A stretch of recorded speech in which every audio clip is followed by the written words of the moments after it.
សួស្តីបងប្អូនតោះឥឡូវយើងមកមើលលំហាត់លេខ9នៅគណិតជាតិថ្នាក់ទី7មេរៀនទី5ទំព័រ62ទី9គេថាយានយន្តមួយអាចធ្វើដំណើរបាន0.32 គីឡូម៉ែត្រក្នុង1វិនាទីនេះក្នុង1វិនាទីគេសួរថាតើយានយន្តនោះធ្វើដំណើរបានចម្ងាយប៉ុន្មានគីឡូម៉ែត្រក្នុងរយៈពេល 2.8 វិនាទីនេះ 2.8 វិនាទី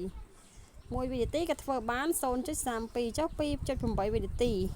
ធ្វើបានប្រមាណតើយើងគួរធ្វើលេខអីអញ្ចឹង1វិនាទីបានប៉ុណ្ណឹងអញ្ចឹង2វិនាទីយើងត្រូវធ្វើលេខគុណមិនអញ្ចឹងណាអញ្ចឹងយកចម្ងាយផ្លូវដែលធ្វើបានក្នុងរយៈពេល1វិនាទីគឺ 0.32 នេះ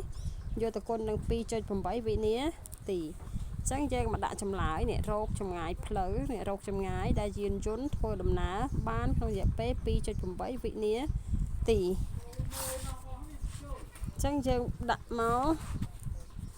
យក0.032 គីឡូម៉ែត្រណាអាហ្នឹងគីឡូម៉ែត្រធ្វើបាន1វិនាទីធ្វើបាន 0.032 គីឡូម៉ែត្រអញ្ចឹង2វិនាទីយកទៅគុណនឹង2.8 វិនាទីអញ្ចឹងយកទៅគុណនឹង 2.8 មកឃើញបានអញ្ចឹងយើងគុណទៅ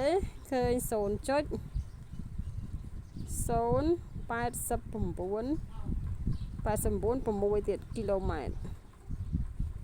អញ្ចឹងចម្ងាយផ្លូវដែលយើងធ្វើដំណើរក្នុងរយៈពេល2វិនាទីបានចម្ងាយផ្លូវ 0.0896 គីឡូម៉ែត្រអញ្ចឹងយើងដាក់ថាដូចនេះ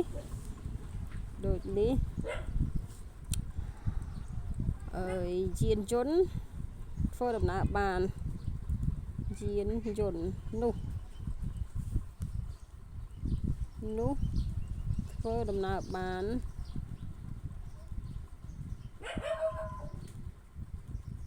0.089លេខ6មួយទៀតគីឡូម៉ែត្រនេះយើងយក3ខ្ទង់ប៉ុណ្ណឹងណាក្នុង2វិនាទីនេះ 0.0896 គីឡូម៉ែត្រក្នុង2វិនាទី2វិនាទីចុច8ក្នុង 2.8 វិនាទីអញ្ចឹងគូប្រអប់ហុំវាមកណាបានចំណាយគូប្រអប់ហុំអញ្ចឹងយល់ហើយលំហាត់នេះស្រួលទេគ្រាន់តែយកតម្លៃគីឡូម៉ែត្រក្នុង1វិនាទីគុណនឹងចំនួនវិនាទីគឺ 2.8 មកយើងឃើញចម្ងាយផ្លូវដែលយានយន្តធ្វើដំណើរបានក្នុងរយៈពេល 2.8 វិនាទីហើយចែកបងប្អូនយល់អត់ឡើយហ្នឹងបើមិនយល់អាច comment សួរអ្នកគ្រូទៀតណាចឹងកុំភ្លេចជួយ subscribe channel អ្នកគ្រូផងបើគិតថាមានប្រយោជន៍ហើយចង់បានវីដេអូថ្មីៗណា